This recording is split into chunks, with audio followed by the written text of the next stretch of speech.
সুপারিশেই আমি ফেসবুক জগতে আসার আগেই কেন্দ্রীয় সরকার সংবাদপত্র, বড় সংবাদপত্র এবং টিভি চ্যানেলের পুরস্কার প্রাপ্ত কবি। ফেসবুক এসে অসংখ্য পুরস্কার পেয়েছি বিনা আবেদনে।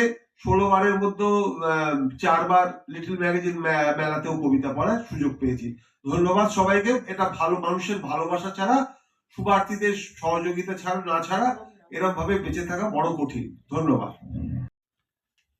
দুটি ছোট ছোট কবিতা। কেউ নিশান ওড়ায়, কেউ ক্লান্তিতে বসে থাকে, এক নীরব অন্ধকার গ্রাস করে পরিচ্ছন্ন সভ্যতাকে। তবু থমথমে জীবন চর্চায় কবিতার কলমকে স্থান দেয়। যদি কোনো শব্দ, কোনো পংক্তি দিয়ে তোলা যায় ঝড়।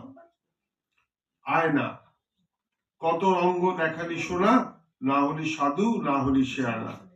ধর্মকে চাটে অধর্ম, বিবেককে চাটে ক্ষোভ, পুড়ে খাক হোক কুকর্ম, বিকৃতি আর লোভ। আমি মাত্র 41 বছর লিখছি।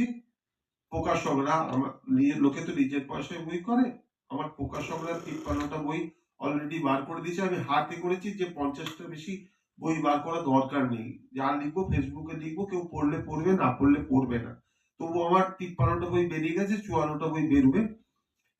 আমি লিখতে চাই, নিজের মনে পাঠ করতে চাই। অনুষ্ঠানে কেউ ডাক দিলে ভালো, না দিলেও ভালো। আমি এইভাবেই চলতে চাই। কবিতার হোল টাইমার, প্রজ্ঞা পারিজাতের বন্ধু, আর সকলকে আমি ভালোবাসতে চাই যে তারা যেন সফলতা পাক। ধন্যবাদ সঙ্গীতাকে এত সুন্দর একটা আন্তরিক ঘরোয়া অনুষ্ঠানের মতো করে এই অমরেন্দ্রনাথ সভাঘরটাকে আজকে সুন্দরভাবে জমিয়ে নিয়েছে। কেন, বেশি লোক হলে পরে টানাপোড়েন চলে, সেখানে আন্তরিক কথাবার্তা বলা যায় না। আবার বলি সঙ্গীতাকে অনেক শুভেচ্ছা। তার মিষ্টি স্বভাব দিয়ে আমি অনেক অনেক শুভেচ্ছা জানাই তাকে।